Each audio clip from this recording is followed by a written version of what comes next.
Students, मैं प्रदीप द्विवेदी आज आपको पढ़ाने जा रहा हूँ समरूपता में थेल्स प्रमेय, जिसको आप आधारभूत अनुपातिकता प्रमेय भी कहते हैं।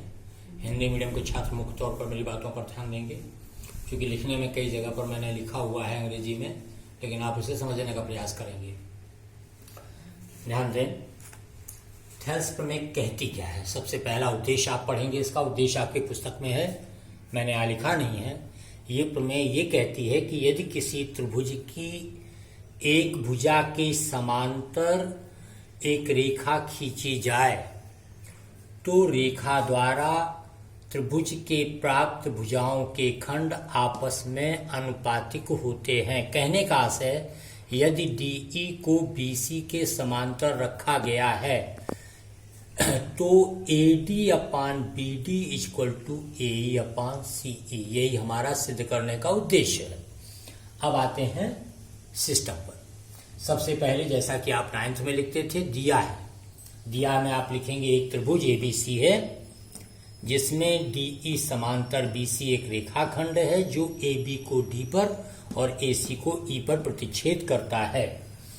इसके बाद सिद्ध करना है वही सिद्धांत कि AD/DB, अदरवाइज AD/BD, कुछ भी कहिए आप, AE/EC या AE/CE, आपस में दोनों अनुपात बराबर है। यही अनुपातिकता प्रमेय कहलाती है।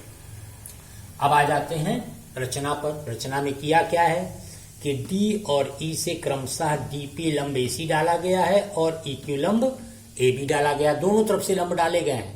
यह आवश्यक नहीं है, आप केवल एक लंब लेके भी चल सकते हैं।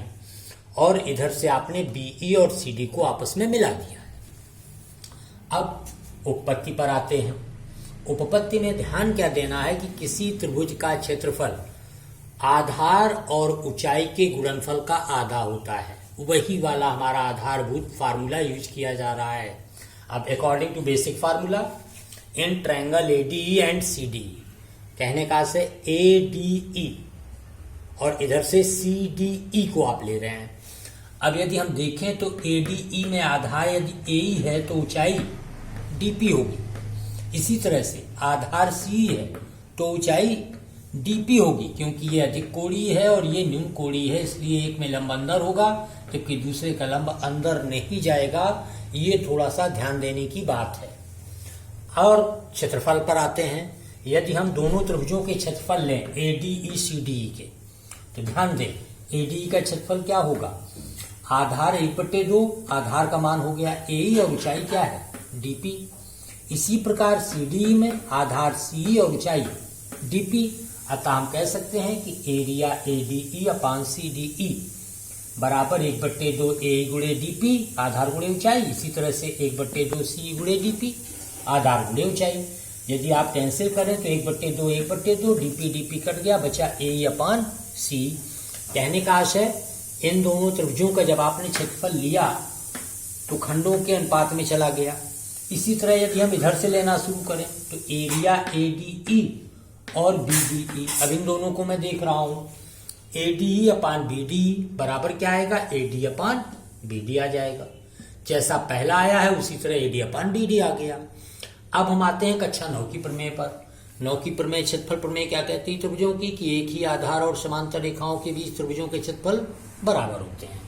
वही मैंने यहाँ लिखा है कि BDE और CDE एक ही आधार पर D पर और समांतर रेखाओं DE समांतर BC के बीच है। इसको हमने आधार माना है और ये रेखाएं समांतर। ध्यान दीजिएगा, D base and D parallel BC is the condition.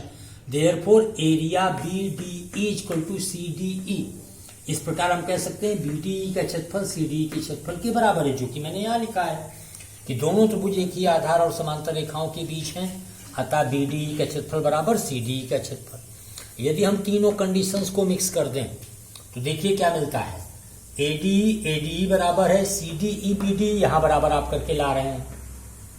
और जब ये बराबर हैं तो बायां पक्ष पूरा बराबर है, अतः दाहिना भी आपस में बराबर है। तीनों को मिक्स कर दीजिए, देखिए आपका रिजल्ट आपको प्राप्त हो गया।